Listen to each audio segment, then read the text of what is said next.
तो ध्यान दो यहाँ पर मैंने मैग्नीट्यूड ऑफ वेक्टर ए का मान निकाला तो कितना आया करड़ी में 14। मैग्नीट्यूड ऑफ वेक्टर बी का मान निकालिए तो ये भी आपका आई जे कैप के गुणांकों का हम वर्ग करेंगे। तो आई कैप का गुणांक यहाँ पर कितना है 3 और प्लस जे कैप का गुणांक कितना है -2। फिर के कैप का गुणांक कितना है 1 है तो 1 का वर्ग हो गया।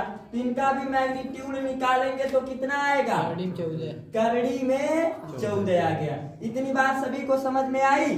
अब देखिए हमें सब कुछ मान मिल गया कि नहीं। हमें वेक्टर ए का भी मान दिया है, वेक्टर बी का भी मान दिया, मैग्नीट्यूड ऑफ वेक्टर ए का भी मैंने मान निकाल लिया, मैग्नीट्यूड ऑफ वेक्टर बी का भी मान निकाल लिया। सब कुछ मान मिल गया, केवल रखना बाकी है। तो रख दीजिए।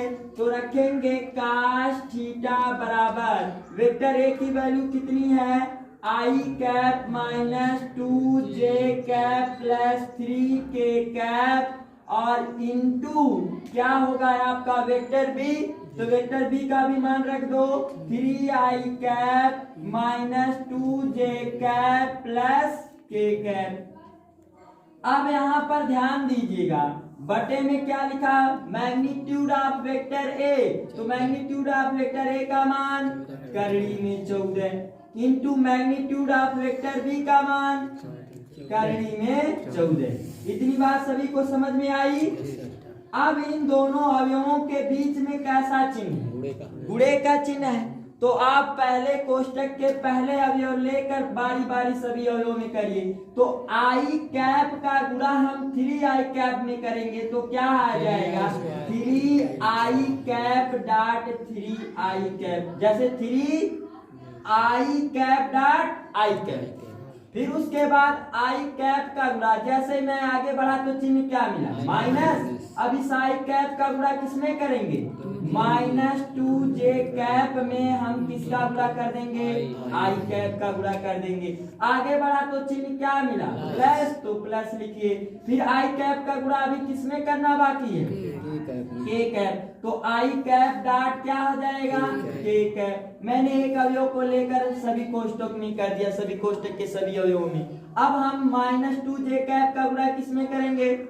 तो देखो इसमें कैप भी आ रहा संख्यात्मक मान भी। तो पहले हम संख्यात्मक मान का गुणा करेंगे। तो चिन्ह का गुणा करो माइनस गुणे प्लस बराबर -2 का गुणा 3 में करेंगे 6 और जे कैप इंटू क्या हो जाएगा आई कैप। तो जे कैप इंटू आई कैप। आगे बढ़ेंगे तो चिन्ह क्या मिला तो ये माइनस गुणे माइनस क्या कर देगा प्लस। फिर उसके बाद 2 का गुणा 2 में करेंगे कितना होगा 4 जे कैप डॉट जे कैप। आगे बढ़ा तो क्या मिला प्लस। तो ये माइनस है तो माइनस गुणे प्लस बराबर 2 जे कैप का गुणा किसमें करेंगे तो 2 जे कैप का गुणा हम के कैप में कर देंगे। इतनी बात समझ में आई। अभी देखिए किस अवयव का गुणा करना बाकी है। तो आगे बढ़ा तो चिन्ह क्या मिला प्लस। अब 3 का गुणा 3 में करेंगे कितना आएगा 9 के कैप डॉट क्या हो जाएगा आपका जे। देखिए 3 का गुणा 3 में करेंगे 9 और के कैप है तो के कैप लिखा और इसके साथ क्या है आई कैप। तो इसके साथ हम क्या लिख देंगे आई कैप। फिर आगे बढ़ा तो चिन्ह क्या मिला माइनस। तो संख्यात्मक मान का गुणा 3 का गुणा 2 में करोगे 6 और क्या हो जाएगा के कैप डॉट जे कैप। आगे बढ़ा तो चिन्ह क्या मिला प्लस। अब हम 3 के कैप के कैप में करेंगे कितना आएगा 3 के कैप डॉट के कैप। हमने सभी का क्या कर लिया बारी बारी से गुणा कर लिया। अब यहाँ पर ध्यान दीजिएगा आप लोग, क्या ध्यान दीजिएगा। मैंने कहा करणी का मतलब होता है वर्गमूल। तो यदि करणी में एक जैसी दो संख्याएं दिखाई देती हैं, एक जैसी 2 संख्याएं दिखाई देती हैं तो क्या बनाते हैं जोड़ा। जोड़ा बनेगा तो करणी क्या होगी तो नीचे केवल कितना आएगा 14 आएगा। अब इसका अदिश कॉन्सेप्ट का अदिश गुणनफल का कॉन्सेप्ट आप समझिए। अदिश गुणनफल का कॉन्सेप्ट आपका क्या कहता है, यहाँ आप प्रश्नावली में ध्यान दीजिएगा। इसका बेसिक कॉन्सेप्ट क्या है। कि कैसे हम आई कैप आई का मान क्या होता है उसको हम पता करेंगे। जे कैप डॉट आई कैप का मान कितना होता है। तो ध्यान दीजिए, जो मैंने बताया था, जो ये मेरा निर्देशांक होता है, क्षैतिज रेखा वाला क्या कहलाता है, एक्स। तो एक्स अक्ष को किससे निरूपित किया मैंने, आई कैप में। फिर उसके बाद वाई अक्ष वाले को जे कैप में। और जो ये आपका क्या होता है, जड़ अक्ष, तो जड़ अक्ष को हम निरूपित करेंगे के अक्ष। तो ये तीनों एक दूसरे के क्या होते हैं, लंबवत होते हैं। ये तीनों एक दूसरे के क्या होते हैं, लंबवत होते हैं। जैसे आपका जड़, जो आपका के कैप रहेगा, जड़ अक्ष वह ऐसे रहेगा, हवा में पॉइंट रहेगा। तो हवा में हम किसी भी बिंदु को दर्शा नहीं सकते हैं। तो जड़ अक्ष को निरूपित करने के लिए हम इसको क्या करते हैं, लिटा देते हैं ब्लैक बोर्ड पर दिखाने के लिए। तो ऐसे लिटा दीजिए। तो ये आपका क्या आ गया, के कैप। आप ये समझिएगा कि ये तीनों एक दूसरे के क्या है, लंबवत। तो लंबवत का मतलब कितने डिग्री का कोण, 90 डिग्री का कोण। तो 90 डिग्री, तो काश 90 में काश 90 अंश का मान कितना होता है, 0 होता। अर्थात आई कैप डॉट जे कैप का मान कितना आ गया, आई कैप डॉट जे कैप का मान कितना आ गया, 0। क्योंकि काश 90 अंश का मान 0 होता है। तो 0 का गुणा किसी भी संख्या में करोगे तो 0 आएगा। फिर उसी प्रकार जे कैप का गुणा हम के कैप में करेंगे तब भी कितना आएगा, 0 आएगा। क्योंकि इसके साथ भी कितने डिग्री का एंगल बनाएगा, 90 डिग्री का। तो 90 डिग्री का एंगल क्या हो जाएगा, 0। फिर हम के कैप के साथ आई कैप या आई कैप के साथ हम के कैप करें तो इसका भी मान कितना आ जाएगा। तो मैं लिख दे रहा हूं के कैप डॉट आई कैप बराबर कितना आ गया, 0। आपने समझा कि जहां मेरा आई कैप डॉट जे कैप है तो डॉट ए प्रोडक्ट इस बात को निरूपित करता है दो अदिशों का गुणनफल। क्या है, दो अदिशों का गुणनफल। तो दो अदिशों का गुणनफल जो होते हैं एक दूसरे से भिन्न होते हैं कैप वाले, उनका डॉट प्रोडक्ट क्या होता है, 0 होता है। अब देखिए समान, यदि मैं आई कैप का गुणा आई कैप, मैं एक ही रेखा पे चलूं तो यहाँ पर कोई एंगल बनेगा, नहीं बनेगा। तो इसका मतलब जब कुछ एंगल बन ही नहीं रहा, जब एक रेखा पे हम बार बार चल रहे हैं, तो उस जगह पे हम थीटा का मान कितना लेंगे, 0 लेंगे। थीटा का मान कितना लेंगे, 0 डिग्री, क्योंकि कुछ एंगल बन ही नहीं रहा। और cos 0 अंश का मान कितना होता है, 1 होता। इसका मतलब यदि कहीं आई कैप डॉट आई कैप है तो उसका मान कितना होगा, यदि कहीं जे डॉट जे कैप है तो उसका मान कितना होगा, यदि कहीं के डॉट के कैप डॉट के कैप है तो उसका मान कितना होगा। इतनी बात समझ में आई प्रत्येक को कि कैसे मान 1 प्राप्त हुआ और कैसे मान 0 प्राप्त हुआ। तो मान रखो, तो cos थीटा बराबर, आपने ये देखा कि जहां भिन्न भिन्न अवयवों का डॉट प्रोडक्ट है वह क्या आ जाएगा, 0 आ जाएगा। आई डॉट आई कैप का मान कितना होता है, 1। तो इसके जगह पे मैं कितना रख दूंगा, तो यहाँ पर मैंने लिख दिया 3 गुणे 1, आगे -2। इस जे कैप डॉट आई कैप, तो जे कैप डॉट आई कैप का मान कितना, 0। आगे बढ़िए, तो इसका भी मान कितना, 0। इसका भी मान कितना, 0 हो गया, तो 0 रखो। और इसका मान कितना होगा, 1 होगा, तो 1 रख दो। इसका मान कितना होगा, 0 होगा। और इसका मान कितना होगा, 0 होगा।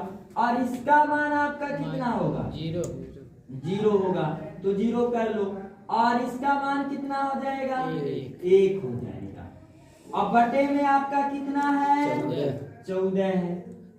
तो आप जानते हैं यदि किसी भी संख्या में 0 का गुणा किया जाए तो उसका मान क्या आता है, 0 ही आता है। और 0 को किसी भी संख्या में जोड़े या घटाए क्या उसके मान में परिवर्तन होगा, तो इसका मतलब ये भी टोटल 0 हो गया, ये भी टोटल 0 हो गया, और ए भी टोटल 0 हो गया, ए भी 0, ए भी 0। तो बचा कौन है आपका 3 और क्या बचा +4 और क्या बचा +3 और बटे कितना 14।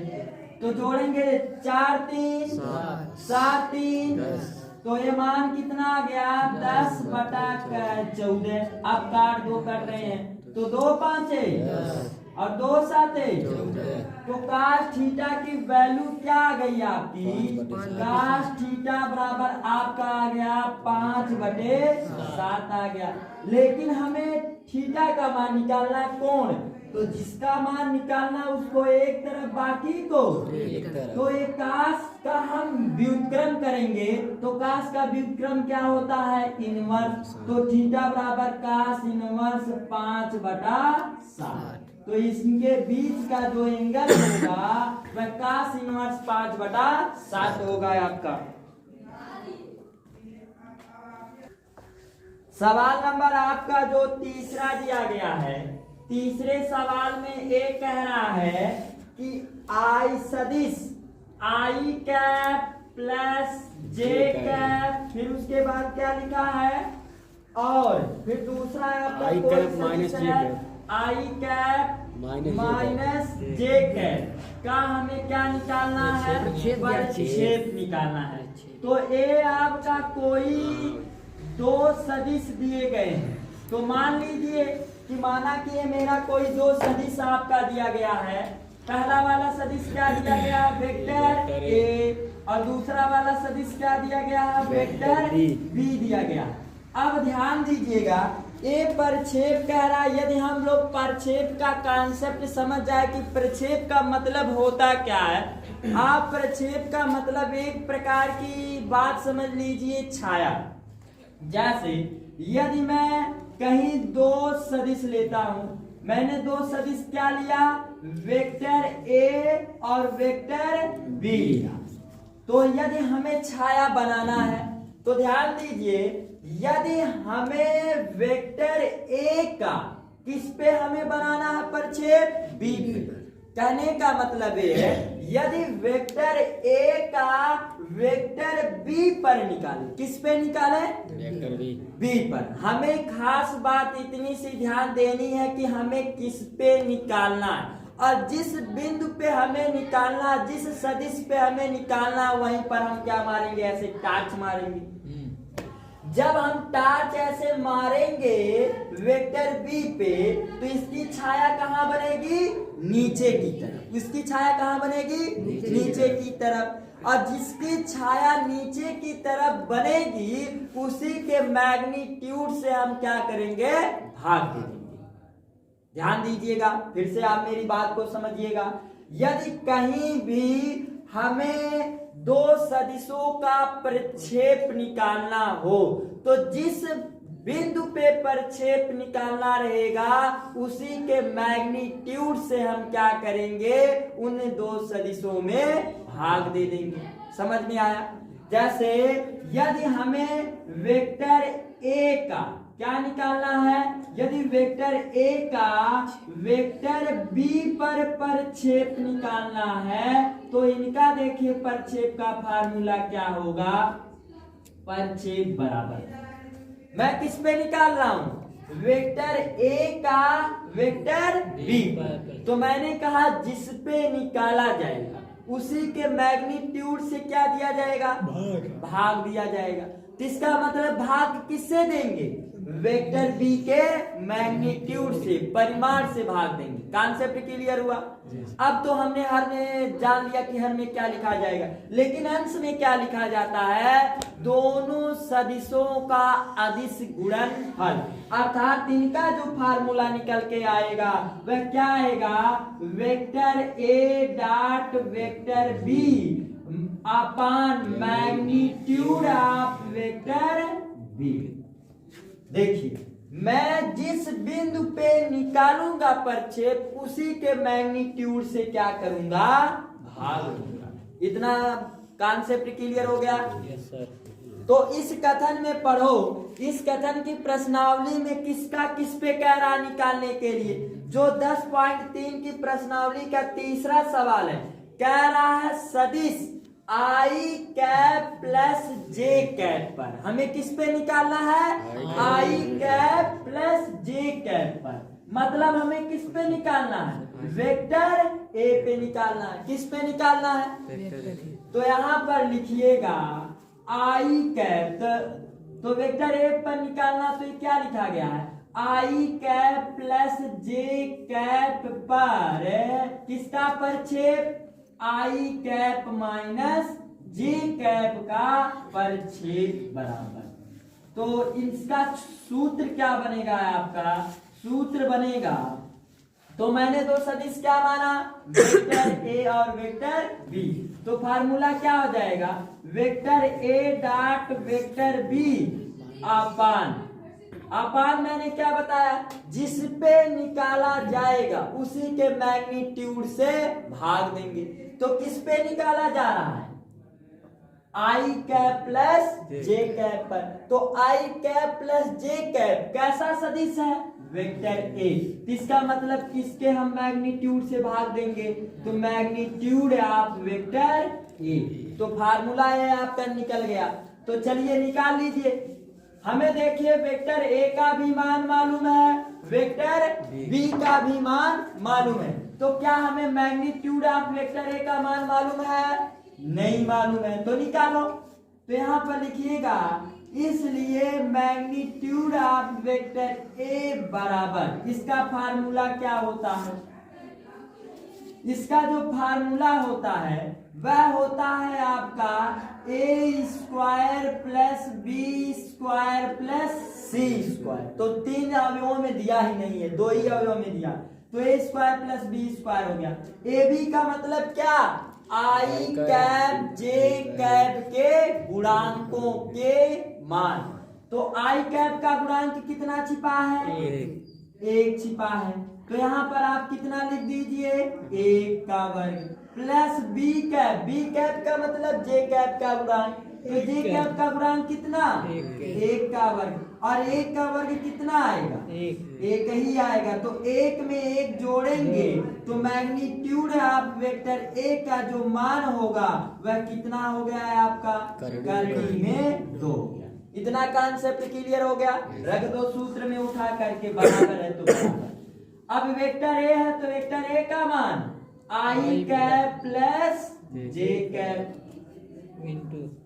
इंटू वेक्टर बी का मान आई कैप माइनस जे कैप। अब बटे मैग्नीट्यूड ऑफ वेक्टर ए। तो मैग्नीट्यूड ऑफ वेक्टर ए की वैल्यू कितनी है आपकी? करड़ी में 2 है। चलो अब अदिश गुणनफल करो, डायरेक्ट करें, कॉन्सेप्ट मैंने समझाया। यस सर, डायरेक्ट कीजिए। आई कैप डॉट आई कैप की ही वैल्यू प्राप्त होगा।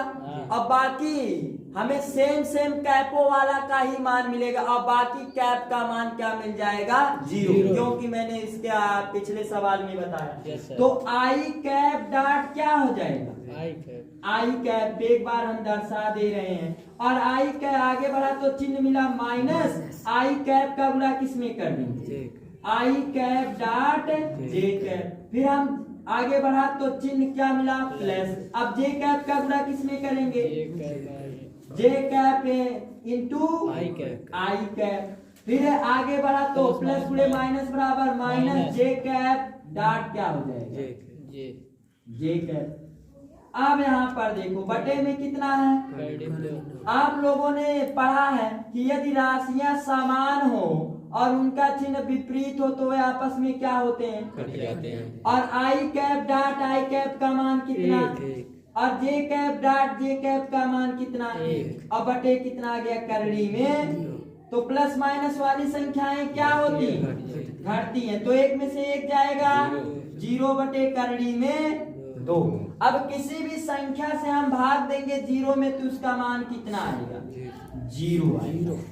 कहने का मतलब ये है I cap plus J cap पर मैंने जब प्रक्षेप निकाला तो उनका प्रक्षेप क्या आया?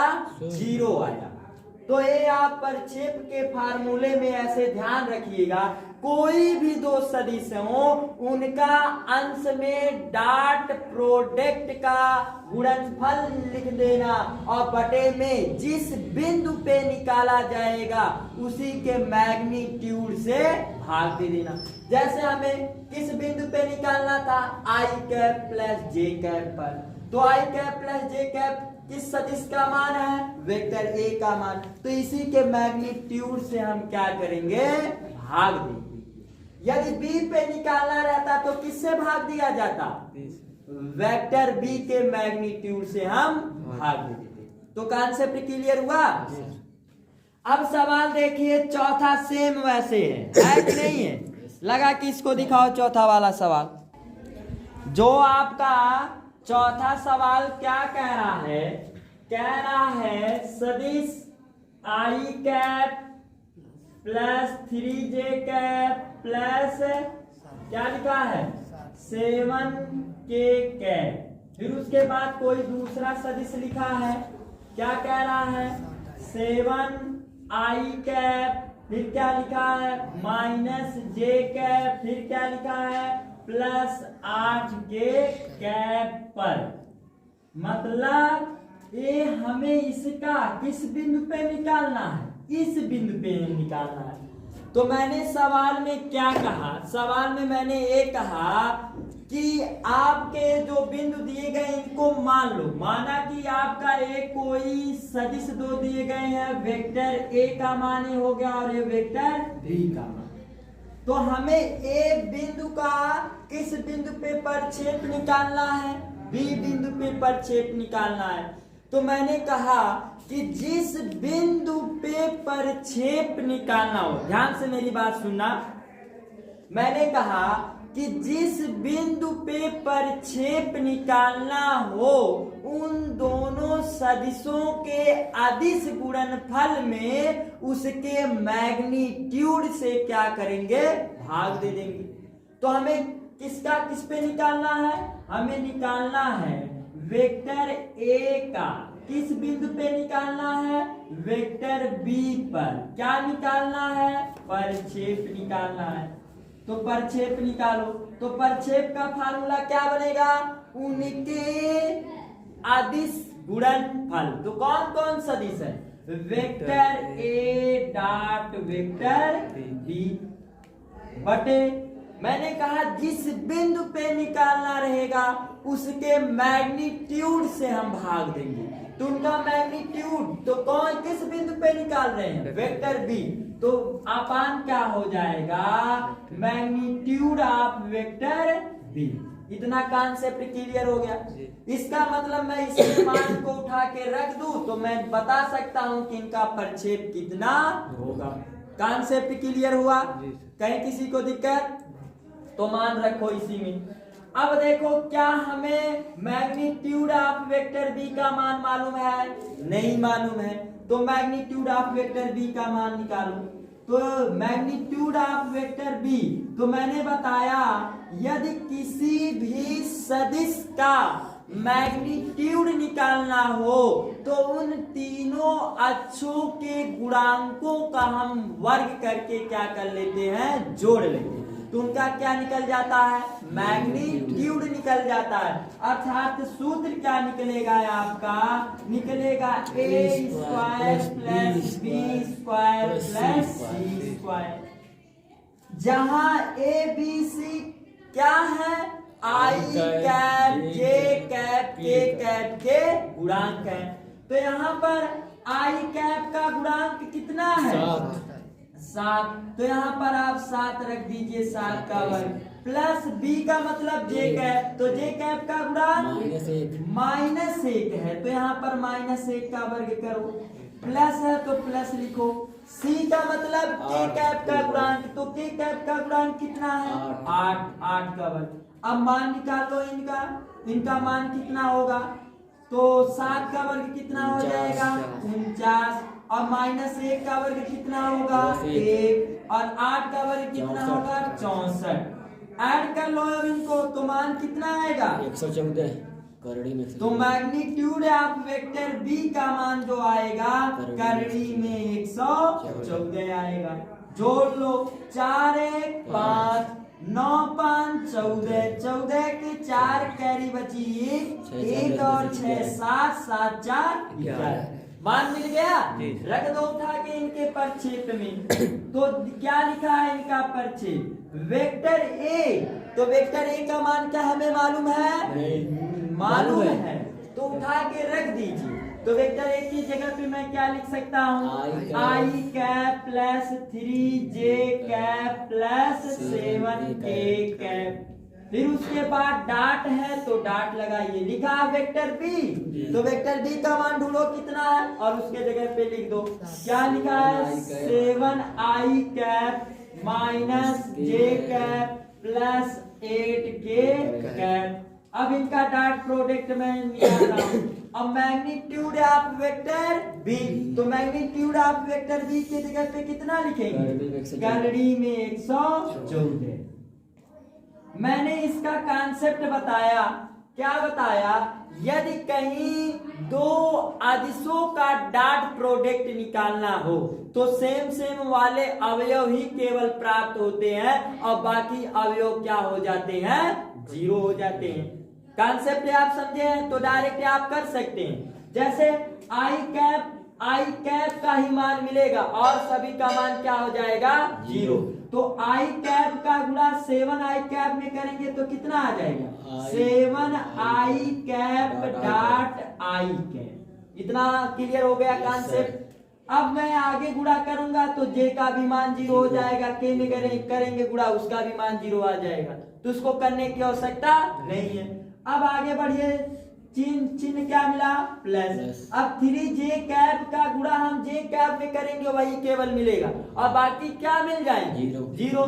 तो 0 को हम लिखने से कुछ फायदा होगा नहीं तो आप डायरेक्ट कर सकते हैं। तो यहाँ देखो प्लस है, यहाँ क्या है? माइनस। तो प्लस गुणे माइनस बराबर माइनस। तो यहाँ पर साइन क्या आ गया? और 3 का गुणा यहाँ पर हम करेंगे तो 3j कैप का गुणा j कैप में करेंगे क्या होगा? 3j cap dot j cap. आगे बढ़िए। अब k कैप का गुणा k कैप वाला ही मिलेगा और बाकी क्या मिलेगा? 0।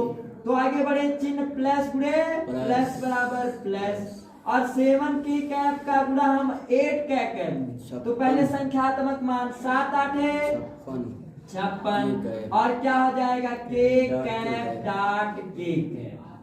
केवल मैंने इतना ही क्यों लिखा? क्योंकि बाकी का हम गुणा करेंगे तो उनका मान क्या आएगा? 0 ही आएगा। इस कारण मैंने बाकी का गुणा नहीं किया। अब आगे हल करो। यहाँ पर आई कैप डॉट आई कैप का मान कितना होता है?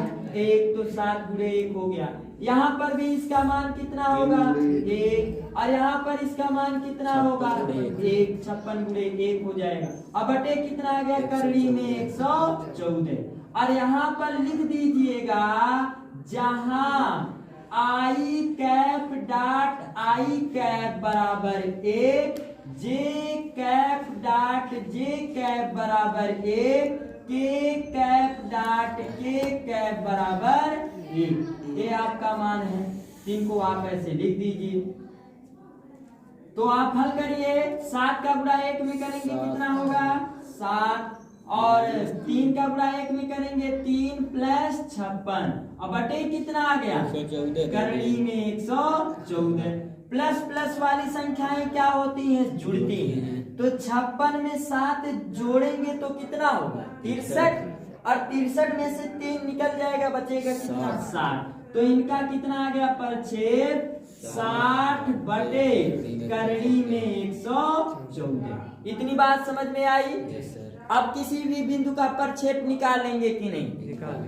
प्रक्षेप में केवल एक ही मुख्य बात हमें याद रखना है कि जिस बिंदु पे हमें निकालना है उसी के मैग्नीट्यूड से उनके अदिश गुणनफल में हम क्या करेंगे? भाग देंगे। आई बात समझ में? जैसे हमें बी पे निकालना था तो इसी के मैग्नीट्यूड से उसके अदिश गुणनफल में हमें भाग देंगे। कॉन्सेप्ट क्लियर हो गया? तो बाकी का सवाल जितना है आपका कॉन्सेप्ट बताया गया, लगा पाइएगा लगाइएगा, नहीं तो आगे बता दिया जाएगा।